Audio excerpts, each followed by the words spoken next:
بسم اللہ الرحمن الرحیم۔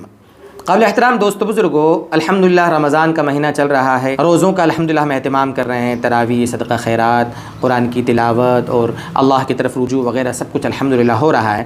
اس میں ایک چیز مجھے جو عرض کرنا ہے آج کہ روزہ ہم جو رکھتے ہیں اس میں ایسے کیا کام ہیں جو ہمارے روزے کے ثواب کو کم کر دیتے ہیں، ہمارے روزے کے ثواب کو کمزور کر دیتے ہیں، روزے میں مکروہ ہیں۔ تو ایسے ہم نے 7 چیزیں آج نوٹ کی ہیں، 7 پوائنٹس ایسا نوٹ کیے ہیں کہ جو ہمارے روزے کے ثواب کو کم کر دیتے ہیں۔ دیکھو دوستو، اگر ہم نے کوئی عبادت کی ہے تو بہتر ہے کہ اس عبادت کو ہم محفوظ کریں، اس عبادت کا ثواب حاصل کرنے کی کوشش کریں۔ عمل کر لینا کافی نہیں ہے، عمل کر کے عمل کی حفاظت یہ بہت اہم ہے دوستو، اس لیے عمل کی حفاظت کریں۔ اس میں سب سے اہم ہے دوستو کہ جو چیزیں عام دنوں میں ناجائز ہیں وہ روزے میں بدرجہ اولا ناجائز ہیں، جیسے گانے بجانا ہے نا، گانا سننا، غلط کسی چیز کو دیکھنا، غیبت کرنا، جھوٹ بولنا، کسی کو تانا مارنا، برائی کرنا، بیہودہ باتیں کرنا۔ جس طرح یہ روزوں کے سوا بھی غلط ہے، روزوں میں تو یہ بہت زیادہ غلط ہے۔ روزے کا ثواب بہت ختم ہو جاتا ہے ان چیزوں سے، بہت کم ہو جاتا ہے۔ بعض علماء کے نزدیک تو روزے کا ثواب ہی نہیں ملتا۔ بعض علماء نے تو فرمایا غیبت کرنے سے روزہ ٹوٹ ہی جاتا ہے، کچھ علماء ایسا بھی کہتے ہیں، لیکن عام طور پر جمہور علماء، اکثر علماء کہتے ہیں کہ روزہ تو نہیں ٹوٹتا لیکن روزے کے ثواب میں کمی آ جاتی ہے، اس لیے ان چیزوں سے روزے کی اپنی حفاظت کریں۔ دوسری چیز، بلا عذر کسی چیز کو چکھنا یا چبانا بغیر کسی عذر کے۔ عذر ہے تو الگ مسئلہ ہے، میں نے ایک دن بتایا تھا آپ کو،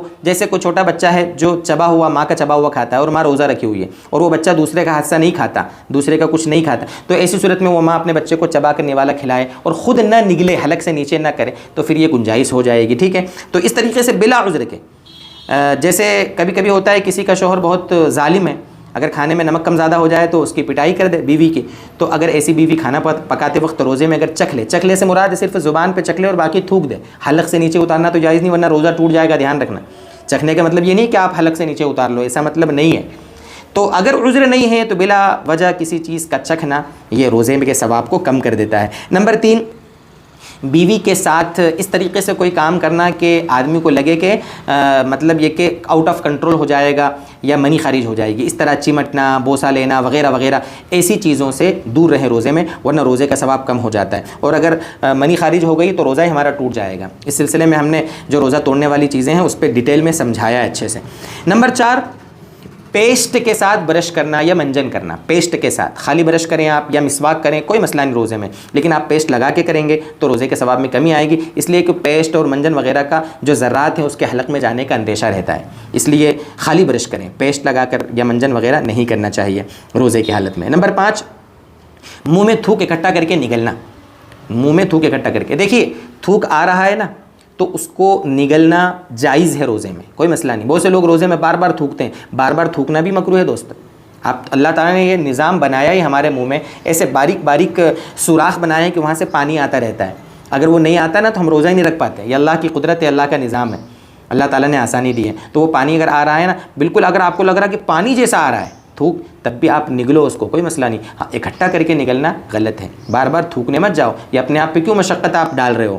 تو یہ 5ویں چیز ہے۔ نمبر 6، زبردستی تھکا دینے والے کام کرنا۔ زبردستی ایسے کام کرنا جن کو کرنا ضروری نہیں ہے، ہم چاہتے ہیں کہ یعنی روزے کے بعد بھی وہ کام ہو سکتا ہے، پھر بھی آپ زبردستی روزے میں تھکا دینے والے کام کر رہے، تھک رہے ہو، روزہ زیادہ محسوس کرا رہے ہو، تو یہ چیز غلط ہے، ٹھیک ہے۔